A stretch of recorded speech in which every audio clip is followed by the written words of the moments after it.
బాలకోట గారు నమస్తే సార్. చెప్పండి కార్తీక్ గారు. సార్ ఏం సార్, జగన్మోహన్ రెడ్డి గారు మిమ్మల్ని కూడా హౌస్ అరెస్ట్ చేశారు మొత్తానికి.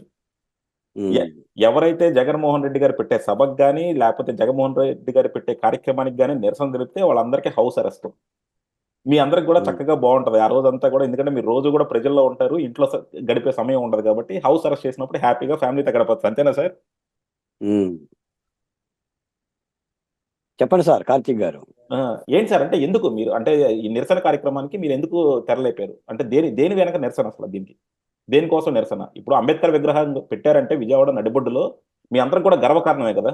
ఎందుకంటే మీరు అందరూ కూడా ఉమ్. ఆరాధించే అంబేద్కర్ గారు, అంటే అందరికి రిజర్వేషన్లు కల్పించి మనకు రాజ్యాంగ నిర్మాత అంబేద్కర్ గారు మనకి విజయవాడ నడిబొడ్డున ఆ విగ్రహం పెట్టారంటే మీరు అందరూ చాలా హ్యాపీగా ఫీల్ అవ్వాలి. జగన్మోహన్ రెడ్డి గారు మీరు అందరూ గౌరవించాలి, మీరు ప్రశంసించాలి.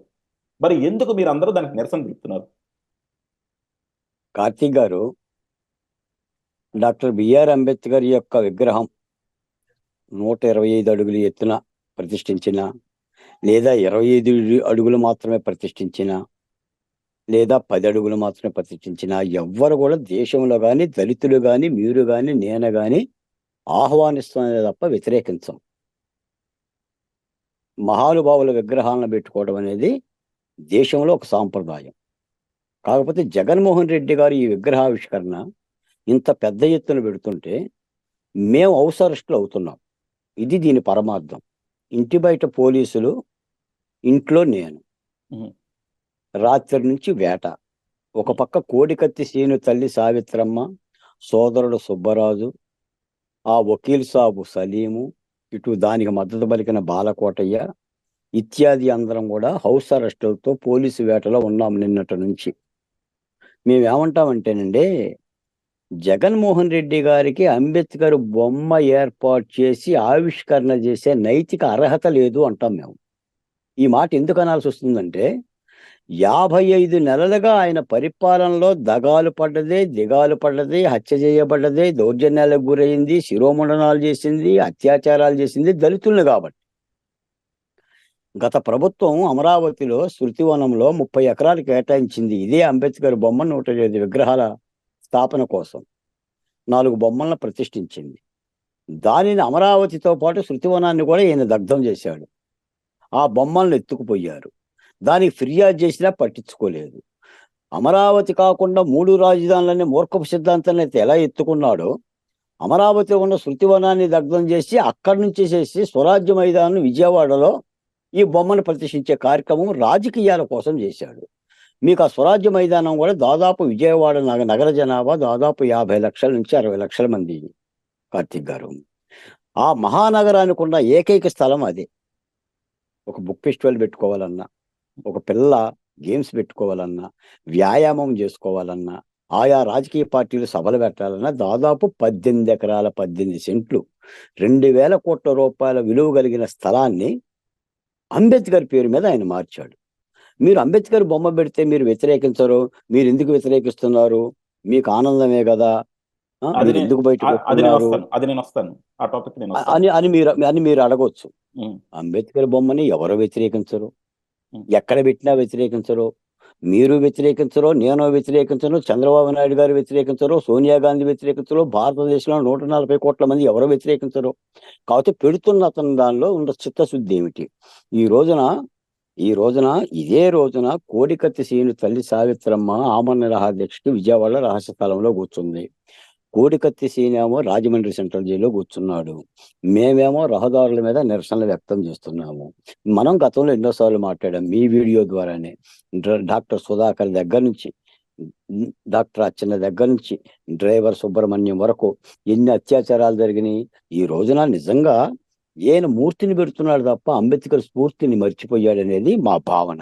నిజంగా ఆయన కనుక దళితుల మీద ప్రేమ ఉంటే ఎమ్మెల్సీ అనంతబాబుని సస్పెండ్ చేస్తాడు, కానీ పక్కనేసుకొని కారుల్లోనూ, బస్సుల్లోనూ, సభల్లోనూ తిప్పడు కదా, గజమాలు సత్కరించడు కదా. ఈ రోజున కూడా మీరు ఎమ్మెల్యే ఎన్నికలు చూస్తున్నారు, ఎమ్మెల్సీ సీట్ల వ్యవహారం చూస్తున్నారు. దళితులను ఎలా కించపరుస్తున్నాడు, ఎలా సీట్లు దించుతున్నాడు. ఈయన మార్చే అన్ని కూడా ఎస్సీ ఎస్టీ నియోజకవర్గాలేగా అధిక భాగం. ఇప్పుడు ఎక్కడోని తీసి అక్కడ, అక్కడోని ఎక్కడ తీసి ఇప్పుడు మాట్లాడే పరిస్థితి లేదు, ఎవరికి స్వేచ్ఛ లేదు. కాబట్టి మేము అనేది ఏంటంటే, ఇంకో మాట కూడా చెప్తా. ఈ మధ్య ఆయన విడుదల చేసిన వీడియోలో కూడా డాక్టర్ బిఆర్ అంబేద్కర్ యొక్క విగ్రహావిష్కరణ సభ జరుగుతుంది, ప్రజలందరూ రండి కూడా చెప్పలా.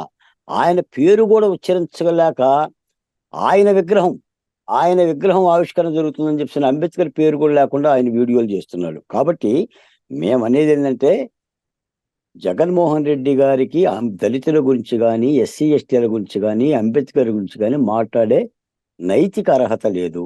ఇతను చెప్పేదొకటి చేసేదొకటి. నిజానికి ఆంధ్రప్రదేశ్లో ఏ ప్రభుత్వం కింద జరగనన్ని ఘోరాలు ఈ ప్రభుత్వంలోనే జరిగాయి. ఏనాడో మనం విన్నామండే, కవి సామ్రాట్ గుర్రం జాషువా గారు చెప్తారు, నా అతని గాలి సోక కసర బొసగొట్టు 4 పడగల హైందవ నాగరాజు అని. 3 దేవతలు పూజించు భరతఖండాన వాడి గాలి సోకితే నైవేద్యము కూడా ముట్టరు అని.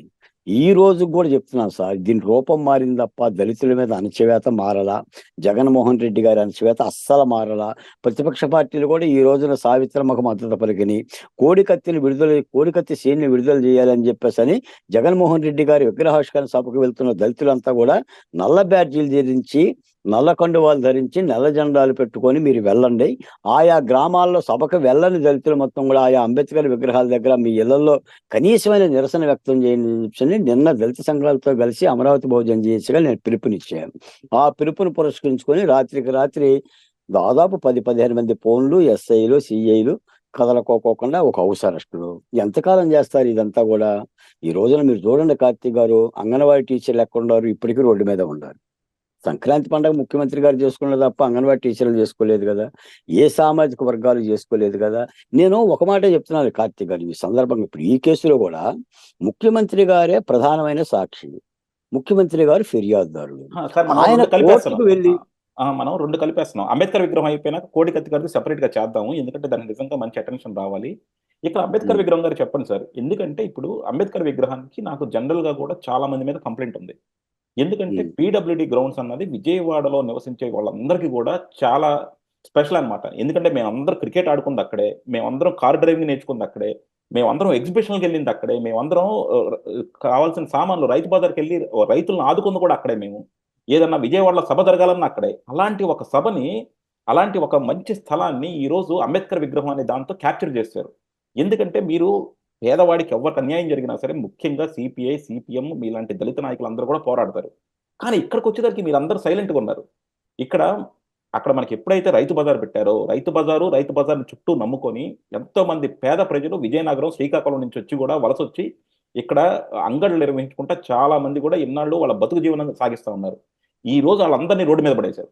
ఈ రోజు మామూలుగా కనుక చూసుకుంటే అంబేద్కర్ గారి విగ్రహం కోసం ఎంతో మంది జీవితాన్ని బొగ్గుపాలు చేశారు. సో వాళ్ళందరి మీద అంబేద్కర్ గారి విగ్రహం పెట్టారు. అదే గనక అది ఏ రాజశేఖర రెడ్డి విగ్రహం, ఏ ఎన్టీఆర్ విగ్రహం అయితే మీలాంటి వాళ్ళందరూ ఎంతో గొడవ చేసేవాళ్ళు. కానీ అది అంబేద్కర్ విగ్రహం అయింది కాబట్టి మీరు ఎవరు కూడా మాట్లాడుకున్నట్ల జగన్మోహన్ రెడ్డి ఆయనకు కావాల్సుకున్న రాజకీయాన్ని మీ అందరి ద్వారా నెరవేర్చుకుంటున్నాడు. సో మీరు ప్రజల కోసం పోరాటలా, మీరు ఇంకా అంబేద్కర్ గారి కోసమే పోరాడుతున్నారు. ఇంతమంది ప్రజల జీవితాలు బుగ్గుపాలు అయిపోతుంటే మీకు అది బాధలేదా సార్? నిజంగా అంబేద్కర్ గారు ఉండుంటే ఆయన విగ్రహం పెడుతున్నందుకు సంతోషించే వాళ్ళ, ఇంతమంది ప్రజల జీవితాలను అన్యాయం చేసినందుకు బాధపడేవాళ్ళ? చెప్పండి సార్.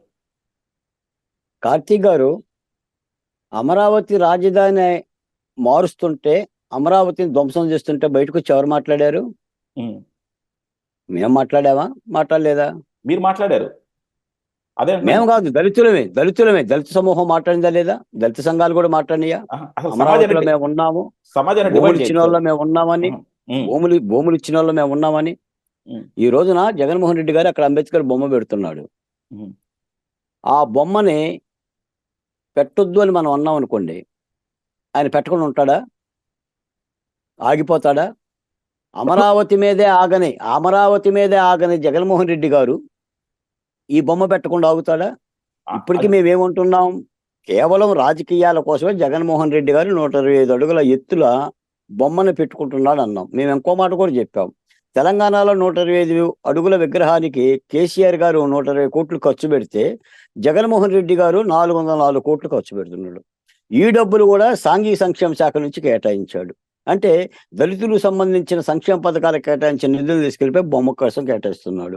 అసలు ఆ బొమ్మని ఆవిష్కరించే అర్హత కూడా లేదని చెప్పేసి మాట్లాడుతున్నాం.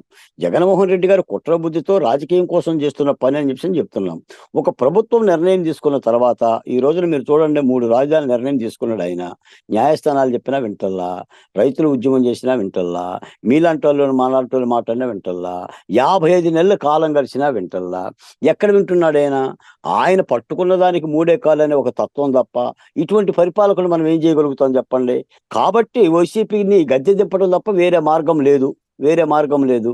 నిరసన వ్యక్తం చేస్తున్నాము. ఇప్పుడు పాలకుడికి ఆ నిజాయితీ ఉండాలండి. ఇది ఒక మహానగరం. ఈ మహానగరానికి ఉన్న ఏకైక స్థలం 18 ఎకరాలు. ఇది ప్రజలు, అన్ని సామాజిక వర్గాలు, అన్ని కులాలు అందరికీ ఉపయోగపడుతుంది. జ్ఞానం, ఇజ్జత్తు పాలకుడికి ఉండాలి. నేను ఇక్కడ తెచ్చేసి ఈ బొమ్మ పెడతా.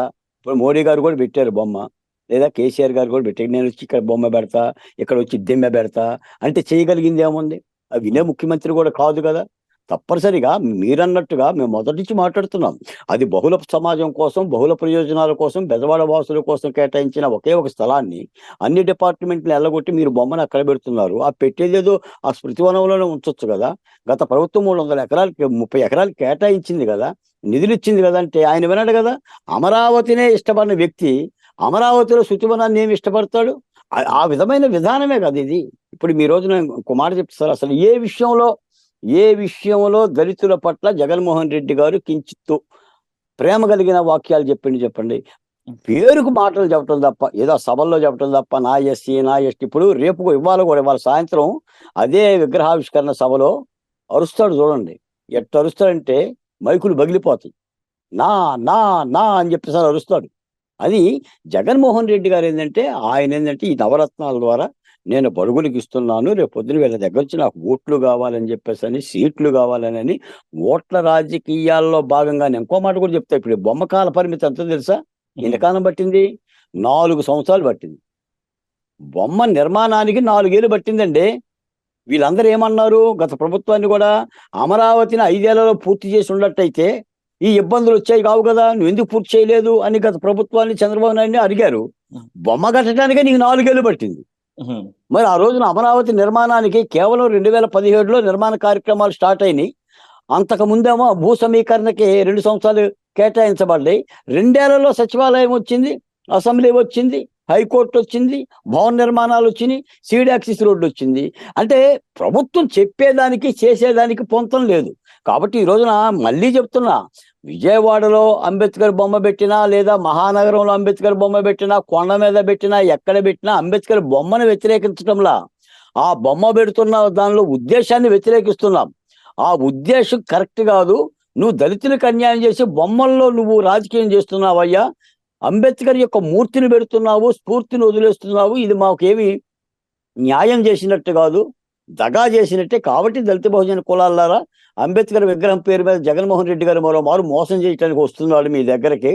దాన్ని తస్మత్ జాగ్రత్త అని చెప్పి చెప్తున్నాం. ఎందుకంటే పులి ఎప్పుడు కూడా మేక వన్నే పులి అని చెప్పి దుప్పటి కప్పుకుంటుంది, అది సార్లు కనిపించుకోకుండా.